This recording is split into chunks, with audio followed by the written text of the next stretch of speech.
पाए पे। चलो अगले दो जनरल डिफेंस उठाते हैं और उनको साइड करते हैं। आज हम लोग पढ़ेंगे मिस्टेक के बारे में एज ए जनरल डिफेंस, मिलता है कि नहीं मिलता है। नेसेसिटी के बारे में, जनरल डिफेंस क्या होता है, कैसे होता है, केस लॉस क्या है, हर चीज को देखेंगे, उठाएंगे, क्लियर करेंगे और साइड रख देंगे। So first topic, mistake as a general defence. क्या बात कर रहा है मिस्टेक? अच्छा देखो, मिस्टेक कितने तरह की होती है? तो होती है मिस्टेक ऑफ फैक्ट और मिस्टेक ऑफ लॉ। अच्छा क्या अंतर है? देखो, मिस्टेक ऑफ फैक्ट कि मेरे को पता नहीं था ऐसा ऐसा है और इस वजह से मैंने ये कार्य कर दिया, ठीक है, तो ये हो गई mistake of fact. Mistake of law क्या कहता है? मुझे कानून ही नहीं पता था, मेरे को यही नहीं मालूम था कि ये करना गलत है। कोई कहे कि मैं चोरी कर ली किसी ने, और कोई बोले कि मुझे पता ही नहीं था, समझ रहे हो? अच्छा चलो, यहां पे मैंने चोरी की बात करी तो यहां से एक और इंपॉर्टेंट कॉन्सेप्ट निकल जाता है। क्या कि जब हम बात करें मिस्टेक एज जनरल डिफेंस की ना, तो when we consider it in torts, यानी कि टॉर्ट्स मतलब क्या? किसी दूसरे के राइट में वायलेट करना, यानी कि किसी और के राइट को क्रॉस करना, उसकी टेरिटरी में घुसना। Territory in the sense, territory नहीं मतलब जो उसके हक हैं उनको छीनना, इन एनी सेंस, है ना। हम लोगों ने यही बात करी थी, ठीक है। टॉर्टम, ट्विस्ट, एवरीथिंग, रिमेंबर ना फर्स्ट वीडियो? नहीं है यार तो देख लो, कोई दिक्कत नहीं है। बट बात क्या करना चाह रहे हैं हम लोग कि देखो, when we talk about mistake in general defence in torts, we don't give it, we don't consider it, because mistake whether of fact or of law is generally no defense in torts, but we say in crime, in criminal law, when we talk about IPC, Indian Penal Code, आगे पढ़ोगे जाके, मन है तो अपने channel पे video है, देख लो। सेक्शन नंबर 76 टू 79 जब है ना हम बात करते हैं आईपीसी के अंदर, तो वो मिस्टेक ऑफ फैक्ट को एक डिफेंस की तरह बनाता है, but that is in criminal cases only, समझ रहे हो? अच्छा एक बात बताओ, मैं कहूं कि साहब मुझे पता ही नहीं था कि लैंड तुम्हारा था, मुझे तो लग रहा था कि मिस्टेक थी, कि मेरे को लग रहा है मेरा लैंड है, so I entered it, so will he not be liable for trespass. अच्छा सामान रखा है, उठा के चल दिए साहब। अब बताओ कि मैं कहूं कि मुझे तो लगा मेरी किताब थी, तुम्हारी नहीं थी, will I not be liable? समझ रहे हो? केस समझ रहे हो कि मिस्टेक मतलब मेरे कहने से, ऐसे तो कोई भी टॉर्ट कमिट करेगा, बोल देगा कि मुझे तो लगा कि ऐसा था, and he will get saved, but ऐसा नहीं होगा। चलो समझ में आ गई बात, कहानी समझ में आ रही है? बचा क्या इस टॉपिक में? Case law. So let's take it, consolidated company versus Curtis case का नाम है। हुआ क्या? ऑक्शनियर जानते हो, जो ऑक्शन करता है, कस्टमर जिसकी प्रॉपर्टी होती है उसकी प्रॉपर्टी को ऑक्शन करता है। यहां पे एक ऑक्शनियर था, उसने एक कस्टमर की प्रॉपर्टी को ऑक्शन किया समझ के कि ये उसी की है, जो भी पैसे मिले वो उसने उठा के उसको दे दिए, ठीक है। अब यहां पे बात ये आई कि भाई जो कस्टमर था वो एक्चुअल ओनर नहीं था। अब जो एक्चुअल ओनर था उसने क्या किया? उसने ऑक्शनर के खिलाफ सूट फाइल किया। अब यहां पे साहब ये नहीं कह पाए कि मुझे तो लगा था साहब उनकी प्रॉपर्टी है। He was held liable for the tort of conversion. समझ में आ रहा है? फील आ रही है? तो mistake as a general defence मुश्किल है, मतलब समझ रहे हो? मिलना समझ रहे हो? क्या समझ रहे हो?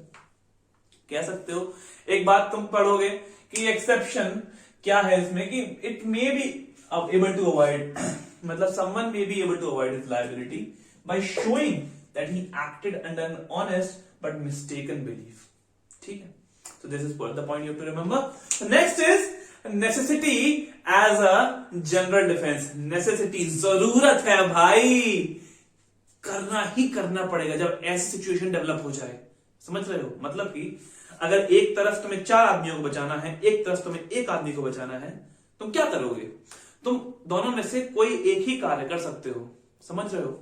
तो उस जगह पे you will choose to save 4 people instead of 1 people. It is a situation of necessity. Sometimes अगर तुम बात करो एक बोट पे, एक शिप पे, तुम चाहो कि तुम्हें कुछ सामान गिराना है जो उसमें इंपॉर्टेंट भारी कीमती सामान है। क्यों?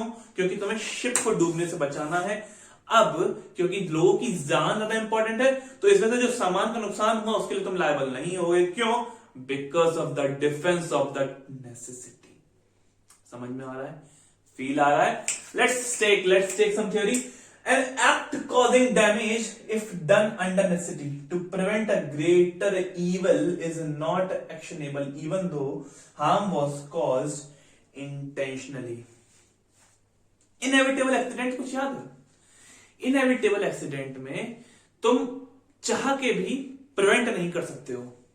यहां पे तुम चाह के प्रिवेंट कर सकते हो, बट तुम्हें करना नहीं चाहिए एज ए रेशनल इंडिविजुअल। तो तुम नहीं करते हो, तुम फिर भी हार्म कॉज करते हो, but here also you are not held liable. समझ में आ रहा है? तो this is the difference. Sometimes this is considered as is different from inevitable accident just because of the fact that here the harm is done intentionally. Getting the point? Example के तौर पे एक माउसेस केस है, वही वाली बात जो मैंने आपको बताया था अभी कि throwing goods overboard a ship to lighten it for saving the ship for और persons on board the ship. समझ में आ रहा है?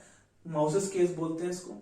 ठीक है, let's take 2 more cases, video ज्यादा लंबी नहीं जाएगी, फिर उसके बाद खत्म करते हैं टॉपिक को। कुछ नहीं है, ली वर्सेस ग्लैडस्टोन का केस अगर हम उठाते हैं, तो ली वर्सेस ग्लैडस्टोन के केस की बात करें तो यहां पे क्या होता है कि एक प्रिजनर है, वो ड्यू टू सम प्रोटेस्ट खाना पानी छोड़ के बैठा हुआ है। तो अगर उसकी स्थिति एकदम मरियल हो गई है, एकदम मरने वाला है, तो अब जो आप उसको बचाने के लिए उसको जबरदस्ती भोजन कराएंगे, तो आप बैटरी के ऑफेंस से बच जाएंगे। आपको नेसेसिटी दिख रही है उसकी जान बचाने की, इसलिए आपको ये डिफेंस मिल जाएगा। Getting? Next is Coke versus sharp का केस है। एक बात समझिए, एक ग्राउंड से फायर दूसरे ग्राउंड, यहां पे जो कि डिफेंडेंट जो कि ट्रेसपास किया उसने, उसके मास्टर के ग्राउंड पे आग फैलने के चांसेस थे। तो इसने जहां आग लगी थी उस ग्राउंड में एंटर करके बुझाने की कोशिश करी। अब यहां पे इन साहब पे जो ट्रेसपास का केस है वो नहीं लगा। क्यों? Because it was his necessity to protect his master's land. Now एक और केस आता है, उसमें क्या होता है कि कार्टर करके, Carter versus Thomas I think so, है ना। सो वहां क्या हो रहा है कि एक बंदे को आग ही बुझानी है लैंड पे, लेकिन क्या है कि वहां पे ऑलरेडी फायरमैन प्रेजेंट हैं आग को एक्सटिंग्विश करने के लिए। तो अब बताइए, क्या ये नेसेसिटी है जिस आप चौड़ में जाएंगे और वहां पे आग बुझाएंगे? नहीं जी, यहां पे उसको डिफेंस नहीं मिला था। समझ रहे हैं? तो केस का नाम Carter versus Thomas. I think you have to confirm this, but हाँ, I am pretty sure about it. So these were the cases: Lee versus Gladstone, Coke versus Sharp. We have dealt with necessity, we have dealt with mistake. Everything about these 2 general defenses is covered. So अगर video भाई पसंद आई हो ना तो like करो, subscribe करो। हाँ,